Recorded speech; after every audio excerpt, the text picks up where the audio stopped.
नमस्कार, मैं माउली हिंदी समाचार में आपका स्वागत है और मैं हूं शेख इस्माइल। टीएस उपाध्याय एमएलसी प्रत्याशी वंगा महेंद्र रेड्डी ने कहा है कि सीपीएस व्यवस्था को रद्द कर पुरानी पेंशन व्यवस्था लागू करने की पूरी कोशिश करेंगे।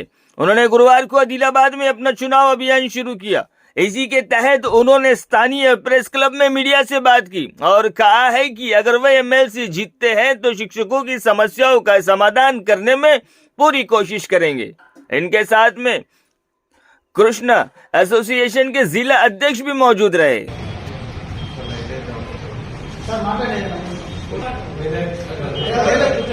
రాబోయే కరీంనగర్, నిజామాబాద్, మెదక్, ఆదిలాబాద్ ఉపాధ్యాయ ఎన్నికల్లో ఉపాధ్యాయ మరియు అధ్యాపక సంఘాల మద్దతు టీఆర్టీఎస్ అభ్యర్థిగా నేను వంగ మహేందర్ రెడ్డి ఈరోజు ఎన్నికల ప్రచారంలో భాగంగా ఆదిలాబాద్కు రావడం జరిగింది. ఈరోజు ఇంటింటి ప్రచారం ప్రారంభం చేయబోతున్నాము. నా పేరు వంగ మహేందర్ రెడ్డి.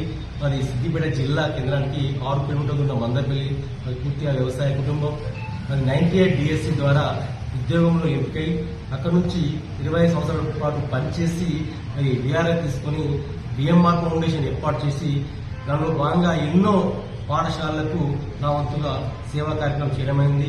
ముఖ్యంగా ఈ యొక్క విఎంఆర్ ఫౌండేషన్ యొక్క ప్రధాన లక్ష్యం ఉపాధ్యాయ సంక్షేమం కోసం, విద్యార్థుల యొక్క అవసరాలకై, అదేవిధంగా పాఠశాలలోని మౌలిక వసతులకైన విషయంలో నేను పూర్తి స్థాయిగా సేవ చేసుకుంటూ వస్తాను. ఈ సందర్భంలో అక్టోబర్ 14కు పిఆర్టీ మ్యాండేట్ రావడం జరిగింది. ఇప్పటి నుండి పూర్తి స్థాయిలో ఈ యొక్క ప్రచారంలో బాగా ఈరోజు తిరుగుతున్నాను.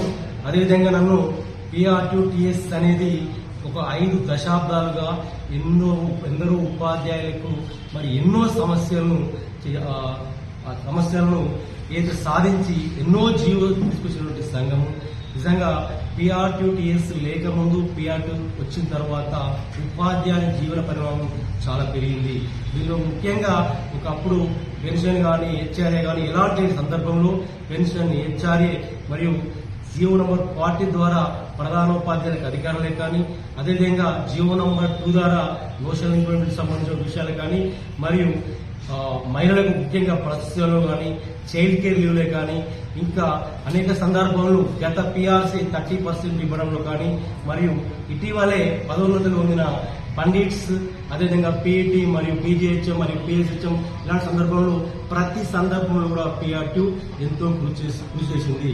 ఇదే సందర్భంలో నన్ను ఆశీర్వదించి శాసనమండలికి పంపించినట్టయితే నేను ఉపాధ్యాయులు ముఖ్యంగా సిపిఎస్ రద్దు విషయంలో ముఖ్య పాత్ర వహిస్తూ సిపిఎస్ రద్దుకై కృషి చేస్తానని హామీ ఇస్తున్నాను. అదేవిధంగా